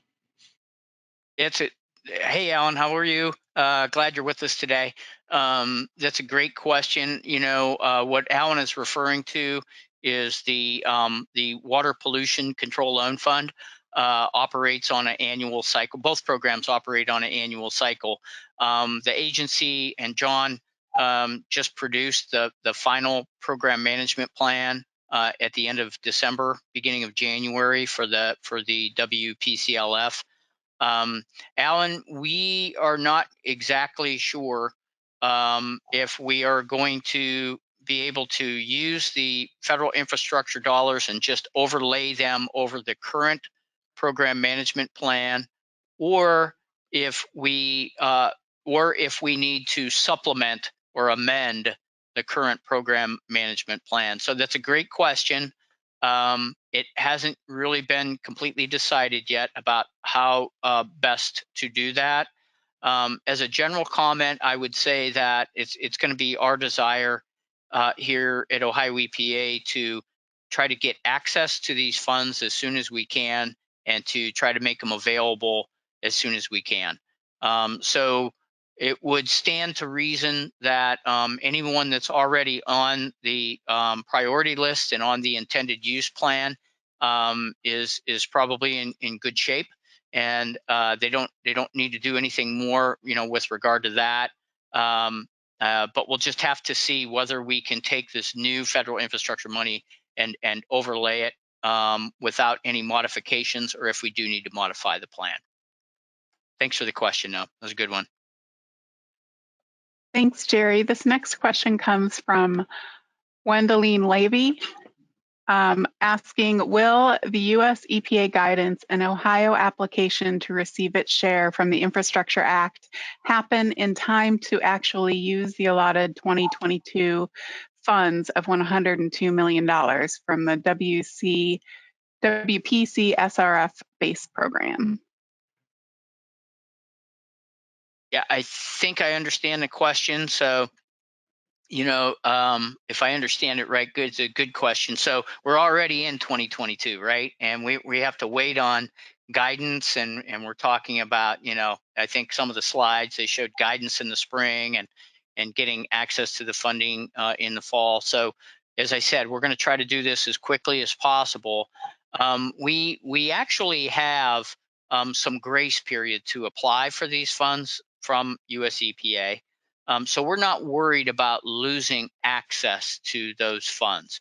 We actually have an extra year to technically to apply for them. So we can go as far as into September of 23 before we would lose access. Well, of course we're not going to wait that long. We don't want to even come close to that. We want to try to get them and administer them as quickly as possible. But we're not really worried about losing access or having the ability to administer them. Thanks, Jerry. I think this next question is for you, John. It's from Larry Foster, and he asked, is the interest rate on the WSRLF loans already defined, or is the rate dependent on the application/project? Yeah, good question. And this is for both programs, for WPCLF and for WSRLA. The answer is kind of yes to both. So our rates change every month. We recalculate the rates. It's kind of based on the market. And our rates are always going to be lower than the market, as we previously described. So I think if you look at our current rate for any borrower, it's 0.58%. So anybody could come to the door right now and get a loan for 0.58%. If you're disadvantaged, if we determine you're disadvantaged, or if you're receiving some of these discounts we mentioned, that could be project specific. So that they are kind of defined. They change every single month. They're historically low right now. We've been in a period of the last year or two where they've just been rock bottom rates. But you can come on our website. We're happy to point you in the right direction. We do list those rates, and they're typically coming out at the end of the month prior to them going into effect. So 0.58% now, could be lower, based on your project or your socioeconomic situation. All right, our next question in GOROG, and I think this is for you as well, John. You mentioned about funds available for planning and design to help with getting projects designed, especially disadvantaged communities. Is the funding for planning and design reimbursed or given up front? Yeah, it's a really good question. And all of this funding is reimbursement based. So even for someone kind of starting from scratch, if you don't have a user charge system, you're going to need to develop one. If you're trying to kind of figure out where to start, it really starts with public engagement. Get your public involved. Maybe you don't have a sewer system or a water system. But that's kind of step one, is to have a user charge system in place. And when I mentioned principal forgiveness, it's possible that the planning and design could be rolled into the construction loan. So there's a chance in certain circumstances you wouldn't actually have to pay anything back, if you're fortunate enough to kind of qualify for our limited grant-like funding.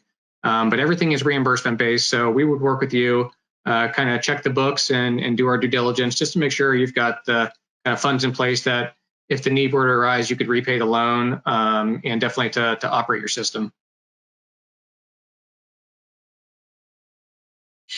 Thanks, John. I think I have another one for you as well. This one's from John Allen, and he asked, can we apply for funding for DB-CMAR projects? Yeah, good question, John. Hello. So DB and CMAR, that's design, build, and construction manager at risk. There are two types of alternative delivery method, a little bit different than the typical design, bid, build, that the vast majority of projects use in the state of Ohio, but they're both approved by the state. We have funded both design, build, and CMAR projects. We just ask that the applicant, typically this is the community and the consultant, reach out to us ahead of time. There's a lot more moving parts with design, build, and CMAR, and we just want to make sure you're following the right path, and we get your loan set up appropriately, and you're just following all the right requirements.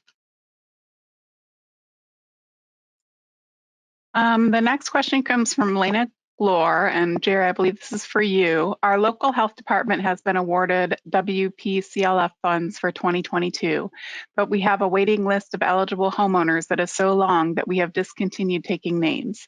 Do we anticipate H2 Ohio funds to be available again for home sewage treatment system replacement for our department?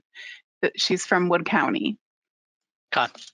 Oh, thanks, Lana, and we definitely appreciate the hard work that local health districts do in administering, both the WPCLF funds and the H2 Ohio funds for home sewage treatment system replacements. It's great work.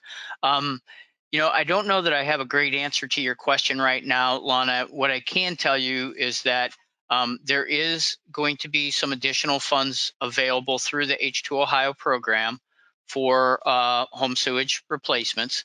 The allocation of those funds hasn't been quite determined yet for 2022. So sit tight and we'll see about that. The other thing that I'd like to say is that with this infusion of the federal infrastructure bill money, we can't say for sure what the future is going to look like, for each year of the WPCLF. But it would appear that we will continue to administer WPCLF funds, and perhaps, maybe even at a higher level than we have in the past. So I can't answer your question specifically about H2 Ohio.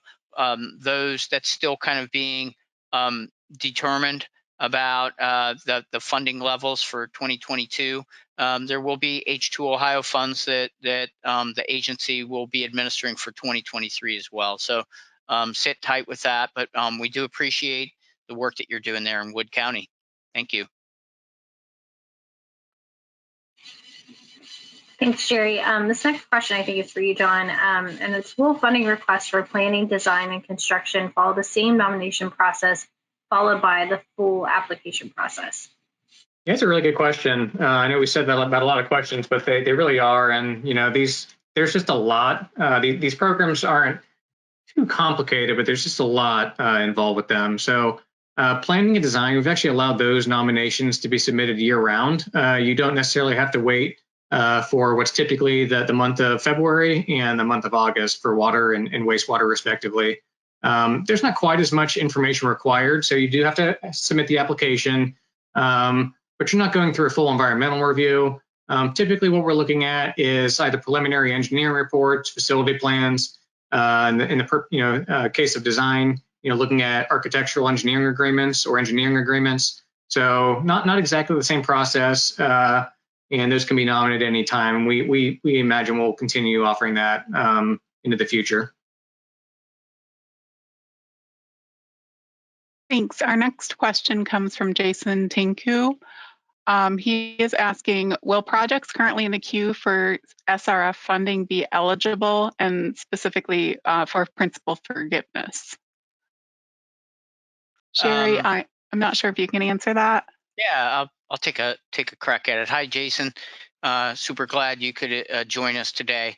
I think the short answer is probably yes, but then it gets a little more nuanced after that. So yes, any projects that are currently on our intended use plans are potentially they'll be considered for some of this infrastructure bill funding. I think the question comes in as far as timing, right?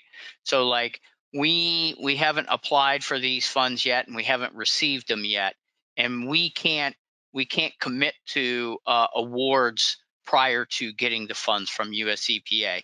So I think the short answer is projects that are already on our respective lists are in a safe place. They'll get all consideration for these funds. We just don't really know when the timing is going to match up a little bit later on this year. So if there is a specific project that you have in mind and you're curious about, let's talk about that one. Have our staffs talk about that one offline, and we can see when you're anticipating going forward with that project, and where it currently sits on our priority list. I'd make that same comment to anyone that's got a project on our list right now. Thank you for that. That was a good question. Thanks, Sherry, for that. So our next question is from Michael Benet, and I think, John, you're going to be maybe more apt to answer this one, but it says, for metropolitan sewer districts, is principal forgiveness applied based on the financial MHI of the community being directly served by the project or by the MHI of the entire district, of the entire district customer base? Yeah, good question. I think the answer is kind of the same for both programs, for water and wastewater, for any borrower. And we are looking at the entire community or the entire service area in the case of drinking water. So we typically don't hone in on kind of sub areas. Something we've looked into, but typically if you look at our current disadvantage definitions, we do look at the MHI or some of those like census data points for the entire service area. John, I have a question for you from Wayne Hoffman. How is the state planning to administer the sewer overflow grant program in the IIJA? Yeah, good question, Wayne. And I might ask Jerry to kind of chime in at the end, but the overflow storm sewer and overflow grant, it's a new grant program from US EPA that the state's working to apply for. That money's not actually coming through the SRF. I know there's talk of it continuing into the future. I'm not sure that's included in the IIJA. Jerry can probably speak to the other program that's kind of in the IIJA, which is the WIN grant program. But we do plan to, award the overflow storm sewer grant to communities in Ohio. And what we often do is look into our intended use plans, but there's potential that could be a competitive process as well. It's a pretty small grant in the grand scheme of things, about $4.5 million, but we oftentimes for these grants do look at the existing IUPs. Yeah, I just I agree with everything John said. What the commenter was referring to is another funding opportunity that is available through US EPA, but it's outside of the kind of the normal SRF program. We will likely be administering that through John's shop. So there's the SRF programs. That's what we've been really focusing in on today. There's the sewer overflow grants, which is kind of a smallish program, but very meaningful. And so we're still have some decisions to be made about those funds and what's going to be available and how it's to be administered. And then a third pot of money is the WIN grants, and there was a substantial amount of WIN grant money that was included in the IIJA. So it was about $5 billion worth of funds. These are separate from the state revolving funds, but through these WIN grants. That's the Water Infrastructure Investment for the Nation Act, and it basically is just a separate program that is targeted towards small communities and drinking water projects. So for both the sewer overflow grants, that's what the questioner was asking about, and the WIN grants, we need to get a little more clarity from US EPA on those in order to move forward. All right, our next question comes from Tim Warren. He's asking, will harmful algal blooms and nutrient reduction projects be considered emerging contaminants? Jerry, can you answer that one? Yeah, Tim, good question.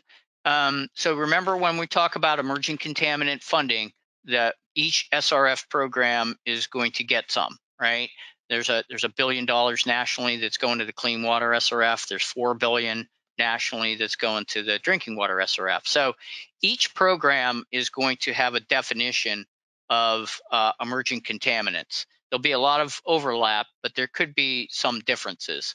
I have heard and seen from US EPA guidance that they are considering cyanotoxins, the toxins produced by harmful algal blooms, as being an emerging contaminant. But what I would say is I think we need to see that element from US EPA and the guidance that I think will be forthcoming here, within the next month or so, to be able to answer that question a little more definitively.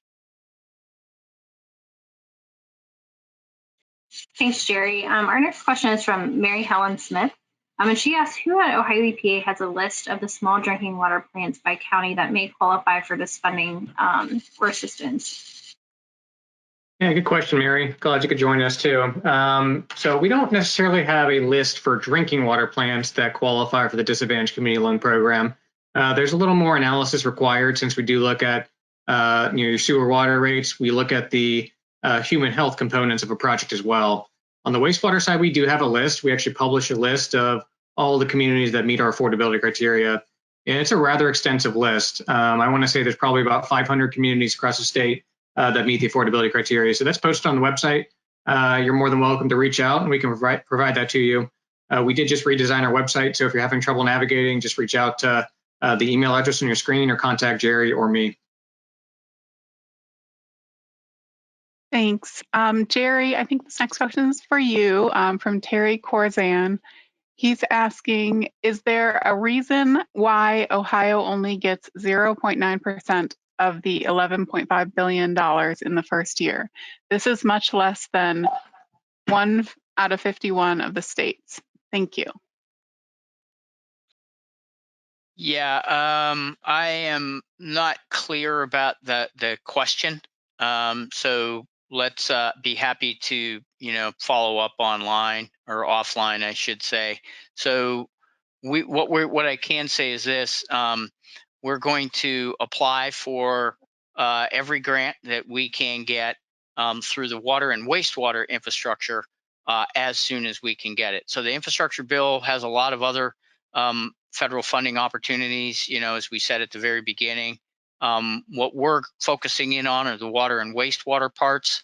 We will get every grant application in is absolutely soon as the money's available. It's simply not available right now. So if the question is more detailed or nuanced than that, let's talk offline, and we'll try to get you as best information as we can. Thanks, Jerry. The next question is from Wendelin Levy. And it says, aside from the loan forgiveness, aka grant amounts that will be about half of the Infrastructure Act funds, do you anticipate offering zero interest loans as the state did recently for 2 prior years?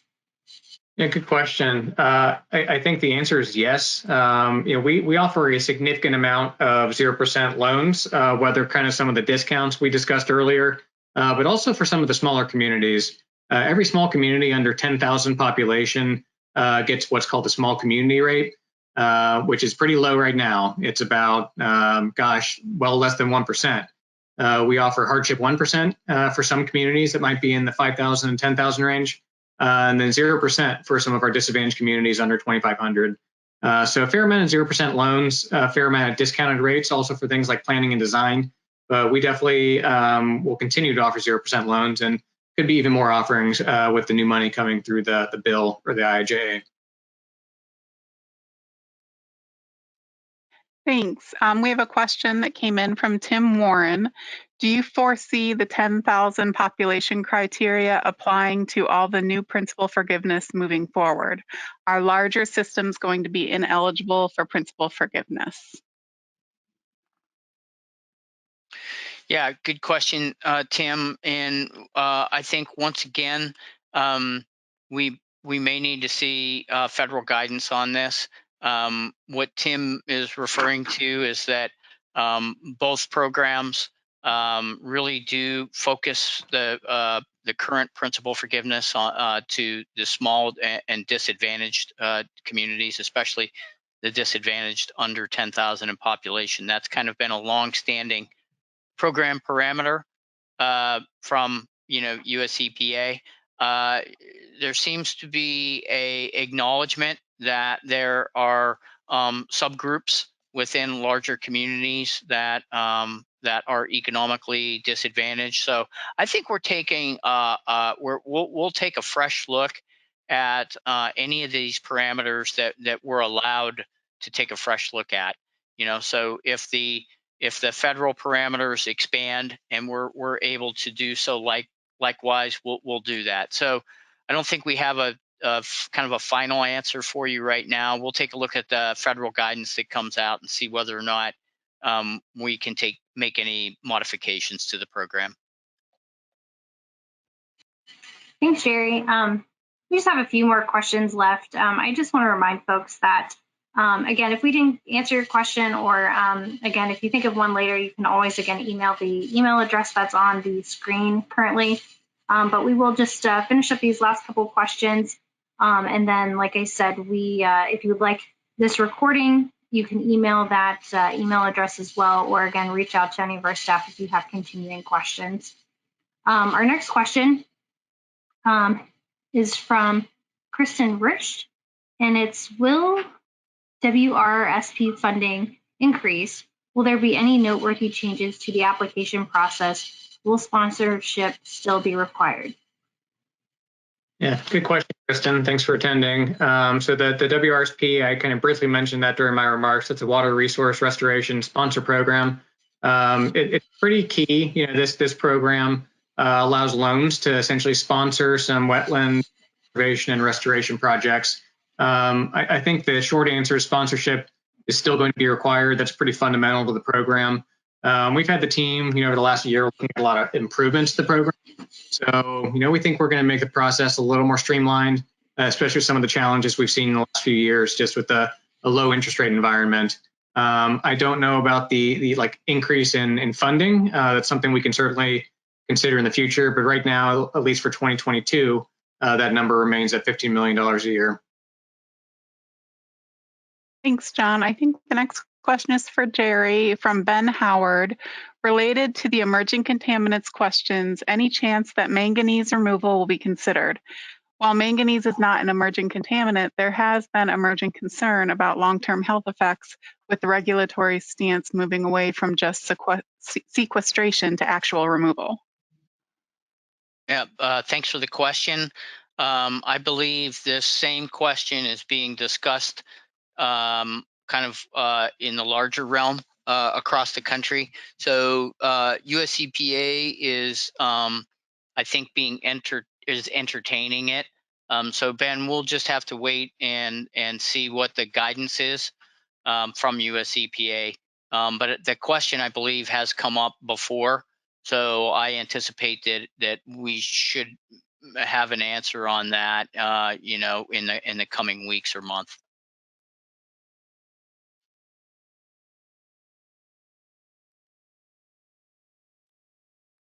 Thanks, Jerry. Our next question is from Jim Shaw.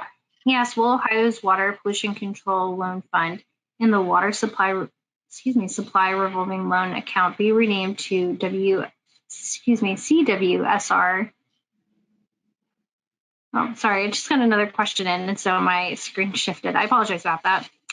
Sorry, Jim. But again, so the question is, will Ohio's Water Pollution Control Loan Fund and the Water Supply Revolving Loan Account be renamed to CWSRF and DWSRF to match the federal references? Hey, Jim, good question. I don't think we have any plans at this time to rename the funds. They've been in existence as named for 30 years and 20 years, respectively. And Jerry's been around a lot longer than me and probably has more familiarity with the other states. But I think they all probably have a whole host of different names that don't really match the CWSRF and DWSRF. I mean, these funds, that's what they are. WPCLF is our clean water SRF, and WSRLA is the drinking water SRF.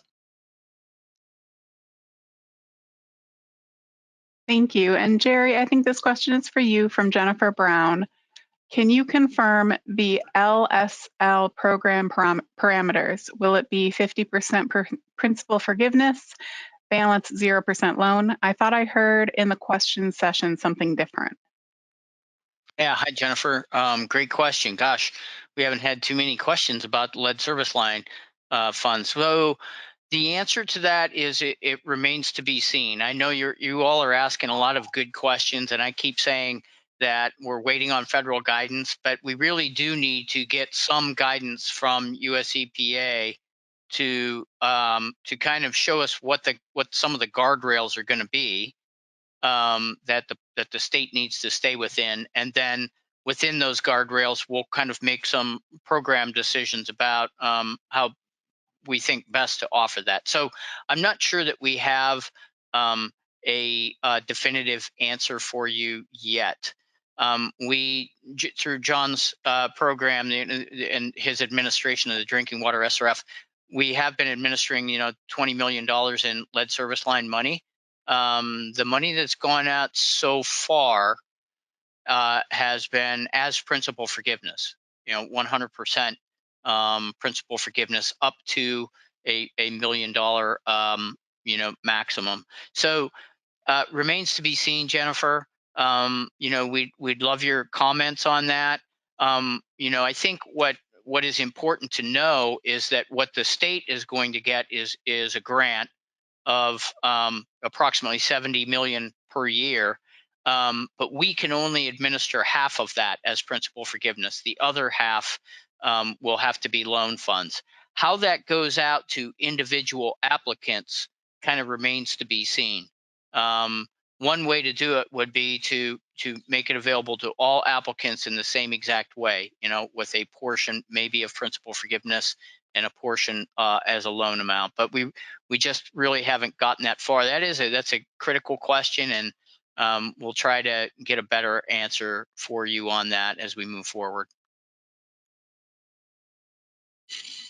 Thanks, Jerry. And this is our last question for today. It's from Shannon Wells, and I believe it's for you, John.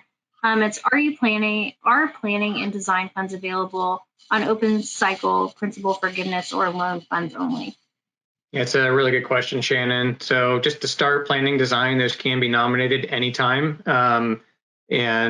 Month of February and the month of August are typical timeframes, but for planning design, we allow those year round. Historically, they've gone out as loan funds for planning and design. They're able to be rolled into a principal forgiveness loan, and that kind of allows you to not have to pay off those planning design loans. That's something we're actually looking into, though, potentially having principal forgiveness to maybe jumpstart some disadvantaged communities to get projects planned, to get them designed. So there is a possibility to have some principal forgiveness kind of upfront for some of these projects. Kind of remains to be seen. That's definitely something we'll let people know. Whether or not that would be on an open cycle, we just don't know yet, but definitely something we're looking into is the possibility of principal forgiveness for planning and design.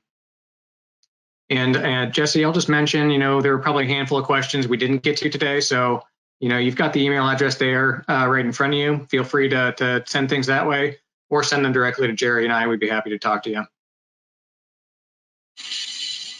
Completely agree. Thanks, John. As you mentioned, we're going to go ahead and conclude today's webinar. Again, I really want to thank Jerry and John, being our technical experts on this, taking the time to answer as many questions as they could. And again, they are still great resources. So anytime that you guys have questions that, center around these funding opportunities, please feel free to reach out to either one of them. Again, you can also contact the infrastructure funding at epa.ohio.gov.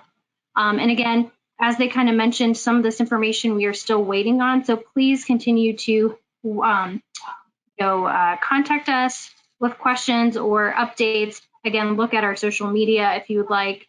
Check out any of the DEFA newsletters. Again, we're going to try to, as much as information as we receive, get it out as we can. But again, these two guys really appreciate your time today. And again, I want to thank everyone who joined us today. Really great conversation. And again, we hope to be resources in any way we can to assist you and your communities. So with that, I'll go ahead and close today. I hope everybody, again, stays safe out there. And I hope, hopefully this weather turns around. Thank you, everybody. Thank you. Glad you could join us.